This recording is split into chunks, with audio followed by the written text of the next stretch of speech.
This video is in response to a comment I had from my last video, which is about how insecure women are more likely to cheat on you. If you want to check it out, I'm going to link it over here. The comment says, I think it's hard to avoid dating insecure women because their insecurity don't show when you first date them. It will take months to find out they're insecure, and you might be invested already at that point. So I want to ask your opinions on whether it's possible to turn an insecure or promiscuous woman into a high-quality woman. Like, can a high-quality man help raise quality of a low-quality woman? Thank you for your question. Short answer is yes. But why would you want to do that? Because if you're genuinely a high-quality guy and you're considering dating a low-quality woman with the intention of raising her up, you gotta ask yourself, why are you doing this? Is it a self-esteem issue that's causing you to believe that you don't deserve a high-quality woman? Or a woman with high-quality potential? Is that why you're choosing to date low-quality women? Or are you just bored and lonely that you would just take the first person that shows any interest in you and hoping that you can raise her up? Both of these issues have nothing to do with the woman, but everything to do with you. So the question of whether a high-quality man can help raise the quality of a low-quality woman is fundamentally flawed, because any definition you have of a high-quality man should include the fact that he has standards and the self-esteem to believe that he deserves a high-quality woman. So if you're still considering dating a low-quality woman, I think you still have some self-reflection to do. Now let's look at this from a practical standpoint. I don't think it's going to turn out the way you think it's going to turn out, because psychologically speaking, women don't really appreciate men who rescue them. Oftentimes, they resent them. We don't like the idea of somebody rescuing us, because by doing so, they're essentially putting us down. There's like a power dynamic of, oh, you're rescuing me because you think you're better than me. Fundamentally, it's not good for our self-esteem. We don't really like that. So in order to avoid feeling that way, we usually turn it around and project those feelings onto the other person. If you watch my other video where I talk about the hypergamy gap, you understand that low-quality women lack the ability to recognize what's causing their anxiety and insecurity, so they might subconsciously sabotage the relationship so they don't have to feel that way anymore. You see, women don't like the idea of being the recipient of any charity, so any man who is trying to give charity to a woman in order to be in a relationship with her is going to raise a lot of suspicion. It's just not going to work. The next point I have here is about investment.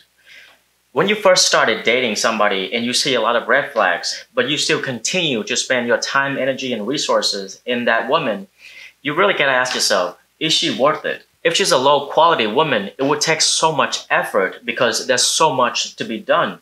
So from a purely practical standpoint, is that a good use of resources? And can you guarantee that at the end of the day, after spending all your time, energy, and resources, she'll become a high-quality woman? Personally, I think you're better off spending that time and energy in either yourself or someone else who is worthy of you. All of that effort that you're putting in fixing this woman's toxic behavior, all of that can be invested in actual relationships that can potentially yield something positive. Because it's not like you have unlimited amount of time, energy, and resources. You're gonna run out eventually, so don't get caught up in the idea that you need to put all your eggs in one basket. That's not good from a practical standpoint. What you should do is to invest in many other options. One way that I think it can work is if you're not a high-quality man and you're both starting from the bottom. So let's say you are an irresponsible person with no skills, no ambition, and she is a terrible person with an eating disorder and a bunch of mental health issues. You're both starting at rock bottom, but you recognize in each other the desire to get better, so you can both slowly start to improve, right? This type of relationship can definitely work, but it's very difficult because low-quality people lack the skills necessary to be in healthy relationships. It doesn't mean you shouldn't try though. I actually support this type of relationship because we all got to start somewhere, right? You don't just become high quality overnight. It takes years of hard work and learning from your past experiences and relationships in order to get to that point. Now, is she going to be the one you're going to spend the rest of your life with? Maybe. You never know. Maybe all of that struggles make for an incredible pair bonding experience. Or maybe you both grow, but in different directions. Then she's not the one for you, and that's okay. You still learn from your experience.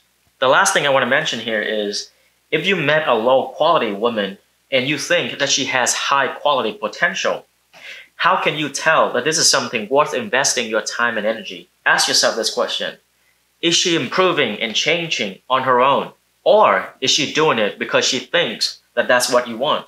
I can understand that if a woman is improving herself, chasing after you, willing to do whatever it takes to be with you, it can make you feel very desirable, sort of like an ego boost.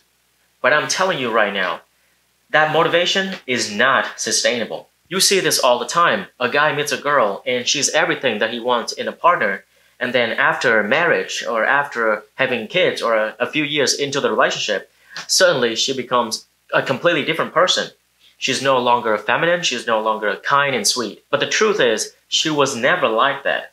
She was just acting a certain way to try to secure a commitment from the guy. And you don't want to fall for this because there's huge emotional and financial consequences if you do. It's not sustainable for a woman to be motivated to improve herself just to please you. The type of motivation that you should be looking for is intrinsic. You want her to say, I want to be the best version of myself regardless of my relationship with you. That type of motivation is a lot more stable. Yeah, I think that's everything. I know this is a very long answer to your question, but I hope that makes sense. Let me know what you think in the comment. Until next time, stay curious.